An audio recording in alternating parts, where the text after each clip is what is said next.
હવે દોસ્તો, તમારી નાની નાની પ્રવૃત્તિઓની વાતો સાંભળી અને મને મારું બાળપણ યાદ આવે છે. હું સાવ નાનો એટલે કે બીજા ત્રીજા ધોરણમાં ભણતો ત્યારે અમે એક ગામડામાં રહેતા અને અમારા ફળિયામાં બહુ બધા લીમડાના ઝાડ હતા. એટલે જો વરસાદ આવે ને એટલે એમાં લીંબોળીમાંથી લીમડા પોતાની રીતે ઉગે અને જોવાની બહુ મજા આવે. પહેલાં બે પાંદડા હોય, પછી ચાર પાંદડા થાય, પછી થોડો મોટો થાય. પછી એ જ રીતે ઉનાળામાં જેમણે ગોટલા ફેંકી દીધા હોય કેરી ખાઈને, તો એ ગોટલા પણ એમાંથી પણ આંબો નીકળે. આમ જે ગોટલો છે આમ ફાટી ગયો હોય ને એની અંદર નીકળે ને આંબાનો આવડો મોટો છોડ નીકળે. એમાં સાત આઠ પાંદડા હોય ને આમ પેલું આપણું તાંબાના રંગ જેવો આમ થોડો લાલાશ પડતો કાળાશ પડતો રંગ હોય અને એ છોડ જોઈને બહુ મજા આવે. એ જ રીતે હોળી વખતે લોકોએ ખજૂર ખાધી હોય તો ખજૂરના એમાંથી પણ છોડ નીકળે, એના વળી પાંદડા સાવ જુદા હોય. એટલે આ બધું જોવાની બહુ મજા આવતી. અને પછી અમે એમને ત્યાંથી લઈને બીજે ક્યાંક વાવીએ. પણ પછી અમે એટલા નાના ને કે અમને એને વાવ્યા પછી એને પાણી પાવાનું ને એને ઉછેરવાનું અમને આવડતું નહોતું. પછી હું એવો નસીબદાર કે પછી અમે લોકો એક જગ્યાએ ખેતરમાં રહેવા જતા રહ્યા અને પછી મારું આખું બાળપણ ખેતરમાં ગયું. એટલે ત્યાં બધા પ્રકારના ઝાડ વાવ્યા, ખૂબ બધી જાત જાતની વસ્તુઓ વાવી અને બધી ઉછેરીને બધાને ખૂબ મજા આવી. હવે આજે તમારી પાસે મારી જેમ ખેતર તો ના હોય, પણ જો તમે ગામડામાં રહેતા હો અને તમારી એવી ખુલ્લી જગ્યા હોય તો જ્યારે તમે અત્યારે ઉનાળાની અંદર તમારી પાસે ધારો કે જાંબુ ખાઓ, રાયણ ખાઓ, લીંબોળી પણ અમે બહુ ખાતા એટલે તમે લીંબોળી પણ મીઠી મીઠી લીંબોળી ખાતા હશો, કેરી ખાઓ, બરાબર છે. તો આ બધાના બી સાચવી રાખવાના અને જેવો વરસાદ થાય ને એટલે આપણે એને વાવી દેવાના. વાવી એટલે છોડ ઉગે અને એને ઉછળતો આપણે જોઈએ, મોટો થાય, આપણને ખૂબ મજા આવે. અને પછી એને આપણે યોગ્ય જગ્યાએ રોપવાના. અને પછી જો આપણે એ વાવ્યો હોય અને પછી એ છોડ આટલો મોટો થાય, આટલો મોટો થાય, આપણા કરતાં પણ ઊંચો થઈ જાય અને આપણે એકદમ, તમે હવે કોલેજમાં આવી જાઓ ત્યાં સુધી તે આખું મોટું ઝાડ થઈ ગયું હોય. લોકો એના નીચે પોતાનું સ્કૂટર મૂકતા હોય કે પછી એની નીચે ખાટલો ઢાળીને કોઈ સૂતું હોય તો આપણને કેવી મજા આવે. આપણને એમ કહેવાની ઈચ્છા થાય કે જુઓ, આ ઝાડ મેં વાવ્યું હતું ને આટલું મોટું થઈ ગયું. એટલે આ રીતે તમે એક વૃક્ષો વાવવાની પ્રવૃત્તિ પણ શરૂ કરી શકો.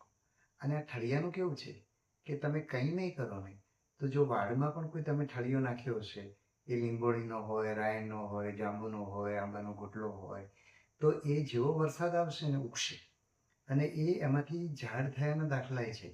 આપણે વગડામાં બધા ઝાડ જોઈએ છીએ તો ત્યાં તો કોઈ વૃક્ષારોપણ કર્યું નથી.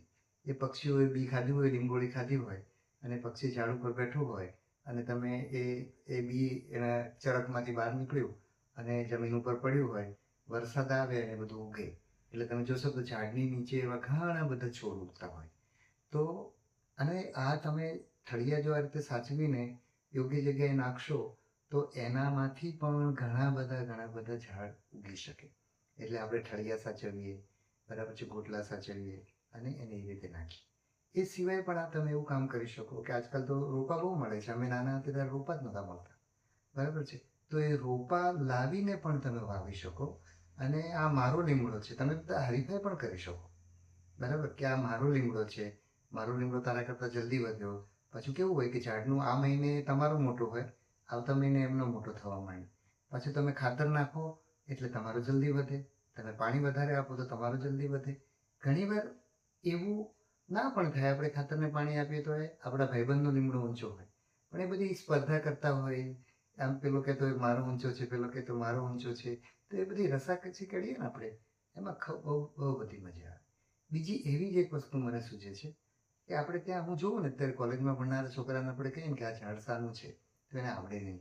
તમારામાંથી ઘણા બધા ગામડાઓમાં છો અને ગામડાના શહેરમાં રહેતા હો તોય આપણે કોઈક ને કોઈક વખતે ક્યાંક ને ક્યાંક ગામમાં જવાનું થાય. આપણે પ્રવાસમાં ગયા હોય, મામાનગરે ગયા હોય, ક્યાંક જાનમાં ગયા હોય તો આપણે બધા ઝાડ ખૂબ બધા હોય. જો આપણે રસ લઈએ અને કોઈ મોટાને પૂછી લઈએ કે આ ઝાડ શાનું છે, અને પાછા તમારી લોકોની યાદશક્તિ પણ બહુ સારી હોય, મગજ બધા કુમળા અને એકદમ તાજા, એટલે ખૂબ બધું યાદ રહે. હવે તમને ક્યાંક, હવે તમે થોડા મોટા થયા કે ક્યાંક ગયા અને તમને કોઈ પૂછે કે, તમે કોઈકને પૂછો કે આ શાનું ઝાડ છે અને તમારા દોસ્તારને ના આવડતું હોય અને તમને આવડતું હોય તો કેવો વટ પડી જાય. બીજું, આપણે ઝાડમાં રસ લેવા માંડીએ એટલે ઝાડનો વિકાસ, એનો છાંયડો, એનો ઉપયોગ, આપણે બધું પર્યાવરણમાં બધું બોલીએ છીએ અને લખીએ છીએ એ આપણા જીવનમાં એનું એમ થવા માંડે. એટલે આપણે કોઈ પર્યાવરણના પાઠ ભણવાની જરૂર નહીં. આપણે જીવનમાં પર્યાવરણ મુજબ જીવવા માંડીએ. આપણે વાવેલું ઝાડ મોટું થઈને આપણા ગામમાં ઊભું હોય, બરાબર છે. આપણે વાવેલો છોડ ધીરે ધીરે મોટો થઈ રહ્યો હોય, તો કોઈક તો પર્યાવરણની વાત કરે કે વૃક્ષો વાવવા જોઈએ, અને આપણે તો વાવ્યા હોય એટલે આપણો આમ વટ પડી જાય. આપણને ઘણા બધા વૃક્ષોના નામ, ઝાડ બધા આવડતા હોય. હમણાં એક જગ્યાએ ગયો હતો તો ત્યાં પેલું ખેતીનું ભણેલા મોટા સાહેબ આવેલા, અને મેં એટલા બધા ઝાડના નામ દીધા ને, તો એમને એમ લાગ્યું તમને કેમ ખબર આટલા બધા ઝાડનું? આ તો અમારે મોટાઓની વાત છે. પણ નાના છોકરાઓને જો ઝાડનું ખબર હોય ને, તો એનો ખરેખર વટ પડી જાય. એટલે મને એમ લાગે છે કે આ એક પ્રવૃત્તિ તમે વિચારી શકો. આજ કરવું જરૂર નથી, પણ આવું કંઈક ને કંઈક તમને ગમતું હોય ને કરો ને, તો તમને આમ આત્મવિશ્વાસ બહુ વધે કે ભાઈ આ મેં કરેલું છે, આ ચિત્ર મેં દોર્યું, કે આ કવિતા મેં ગાઈ, કે આ ગીત મેં ગાયું, કે આ અભિનય મેં કર્યો, કે આ પુસ્તક મેં વાંચીને હવે હું વર્ગમાં વાર્તા કહી શકું છું, કે મારા દોસ્તારોને કે મારી બહેનપણીઓને હું વાર્તા કહી શકું છું. એટલે તમને ગમે ને એવી કોઈને કોઈ પ્રવૃત્તિ લેવાની. અને એ પણ યાદ રાખવાનું કે આપણે કંઈક કરીએ ને, તો ઘણા બધા લોકો વિરોધે કરે કે બહુ કેવો મોટો થઈ ગયો છે, તો વળી ચોપડી વાંચવા માંડ્યો, એ તો વળી ઝાડ આવવાની વાત કરે છે. આપણા ગામમાં તો ઝાડ ઉછરે જ નહીં, બધા ઢોર આવે ખાઈ જાય, બરાબર છે. પણ આપણે જે નક્કી કરીએ ને એ સાચું હોય, એનાથી બીજા કોઈને નુકસાન ના થતું હોય, કોઈને લાભ થતો હોય, અથવા આપણને ગમતું હોય, કોઈને લાભ ને નુકસાન નથી થતું પણ આપણને આનંદ આપતું હોય, એવી પ્રવૃત્તિ કરવામાં ક્યારેય ખચકાવાનું નહીં. લોકો શું કહેશે એની ચિંતા નહીં કરવાની. ઘણીવાર તો શું થાય કે એ લોકો ના કરતા હોય ને એટલે અમે થોડી ઘણી અંદરથી ઈર્ષાનુભવ હોય કે આને કર્યું મેં ના કર્યું, એટલા માટે એ લોકો કહેતા હોય. એટલે લોકો શું કહેશે ને એની ચિંતા આપણે જરાય નહીં કરવાની. જે ગમે એ કરવાનું, સરસ કરવાનું, ખૂબ આગળ વધીએ આ રીતે કરીને.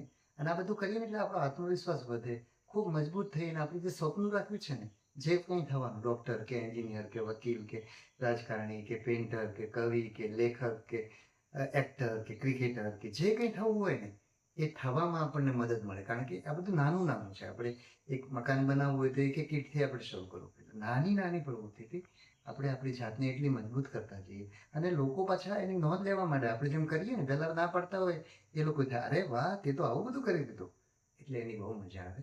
તો આ પણ એક તમે વિચારી શકો. ખૂબ ખૂબ શુભેચ્છાઓ, ખૂબ આગળ વધો.